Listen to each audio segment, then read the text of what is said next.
Dr. Kate Kirby, here today to tell you about the merits of Bugaboo Bug Spray. Kills all 9 types of known insects. To demonstrate just how safe this product is, we have a little setup around back, so let's go see the demonstration.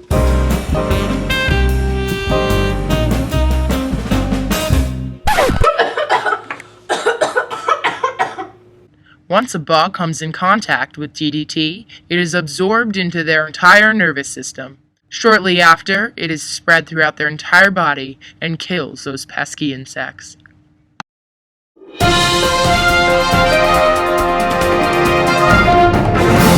Hi, I'm Morgan Stonebridge. And I'm Sarah Maloney. And today on Strickland News, we have our developing story on the negative effects of DDT. Due to Rachel Carson's controversial book, Silent Spring, there has been much discussion on the use of DDT. Research has shown that there have been many side effects that harm wildlife and even humans. The book also addresses our misuse of the earth. This widespread use of chemical pesticides is not intended to kill plants, but studies have shown that pesticides do eliminate certain plants. Rachel Carson points out our reckless treatment of plants, and without plants, we would not be able to live. Plants are not the only wildlife that is negatively affected by these chemical pesticides. We have reporter Morgan Kelly in the field, ready to interview the different animals who have been affected. Morgan? Thanks, Morgan. We're here with the Tweety family to learn about their experiences with DDT and other pesticides. Great to be with you guys. What do you guys know about DDT? All right, one at a time.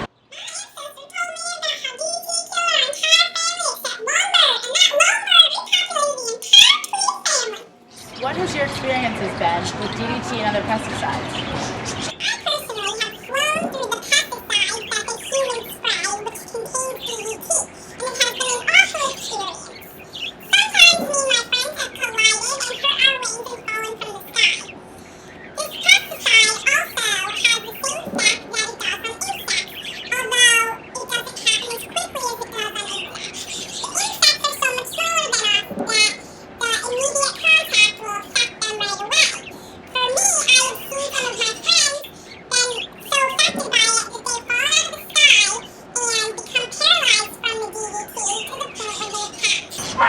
There's been a lot of talk that DDT is being banned.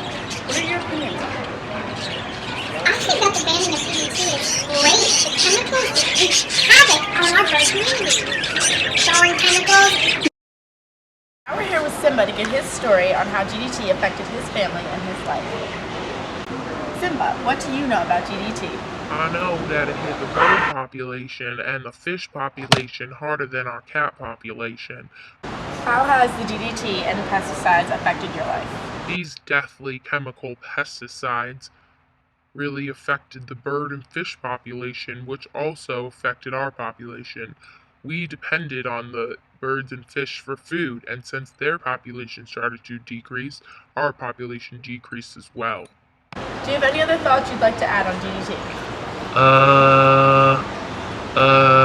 No.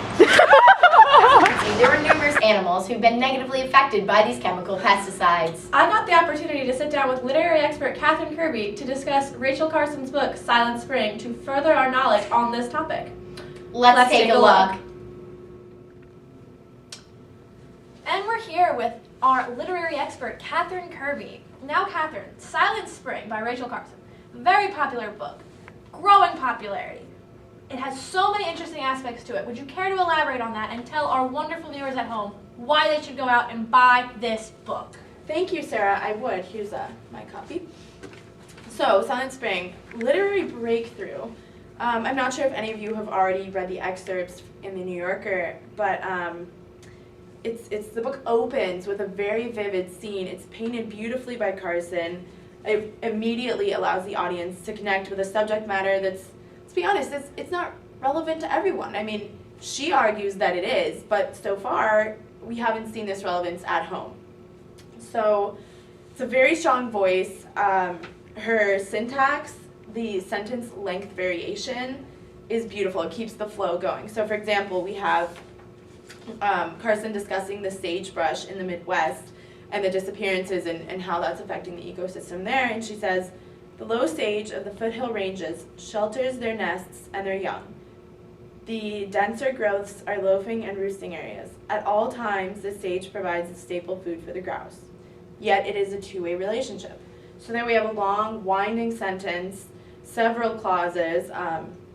It's lengthy, but the next sentence, short, independent clause, gets a point across, and that's how we speak in English. That's how we sort of communicate, and it just keeps the pace of her writing, so that you're not just continually reading these long sentences. So. That is a very good point you point out. It is not a boring book to read. It's not. It's interesting because she has these anecdotes which keep you involved, and you can sort of see you're there with her, especially through descriptive phrases, such as, "In such places my spirit lifted to the sight of the drifts of white clover or the clouds of purple vetch, with here and there the flaming cup of a wood lily." So, we have continued. So, appreciating Carson's choices. She's already written 2 successful books. She knows how to captivate an audience. Her diction, she plays to more than just the scientific community. I mean, for me, I don't have any kind of a science background, and I still find myself interested, engaged throughout. I can understand her word choice.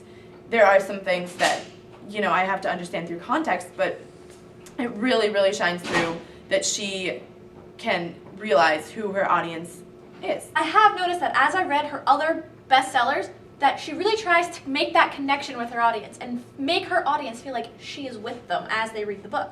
And that's really attributable to her writing style. It's very personal. She uses first person. There are places, like especially in chapter 7, she'll make a statement and then say, she's using the verb was, and then she says, or should I say are, because, things are changing. She's trying to make the point that there should be change, but she sort of recognizes her own role in it all, and that she is, a part of the society that's allowing this to happen, and she's trying to show people that, we won't always have these beautiful ecosystems if we don't make the change, and that's really the point of the book. She, as I mentioned, her anecdotes, she references New England quite often in the sections that we're focusing in on.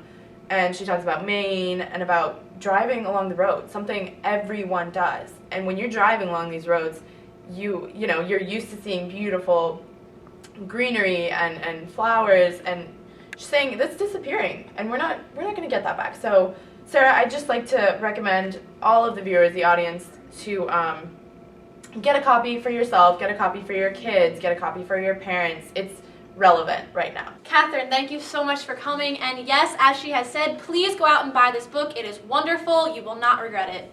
Thank you for coming. Thank you, Sarah. Thanks for tuning in and furthering our knowledge on DDT and Rachel Carson's book, Silent Spring. For Channel 9 Strickland News, I'm Morgan Stonebridge. And I'm Sarah Maloney. Stay classy, Elon. And thanks for stopping by. But mainly, stay classy.